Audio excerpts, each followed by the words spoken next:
చూస్తున్నారు. ఒక దైవజనులు గొప్పగా చెప్పారండి. ఆ మాట మీతో పంచుకోవాలని ఆశపడుతున్నాను. వాట్ ఈస్ గాడ్స్ విల్ అని ఎవరు అడిగారు. What is God's will?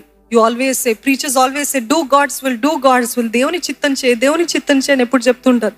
అసలు దేవుని చిత్తం అంటే ఏంటండి అని ఆ బోధకుని, ఆ సేవకుని అడిగారంట.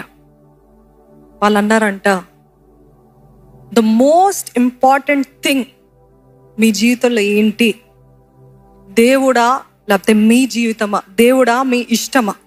You say this is not important, what God wants is what I'll do అనేదే దేవుని చిత్తం. అర్థమైందా అండి? మీ ఇష్టం ఉంటుంది, మీ ఇష్టం ఉంటుంది. నాకు ఈ వ్యక్తి లేకపోతే నాకు ఇదే అని మీరు నిర్ణయించుకున్నారు. కానీ దేవుడు ఏం అడుగుతున్నాడు తెలుసా? నీకు ఇష్టమైనది నా కోసం వదిలిపెడతావా? నీకు ఇష్టమైనది నా కోసం కాదంటావా?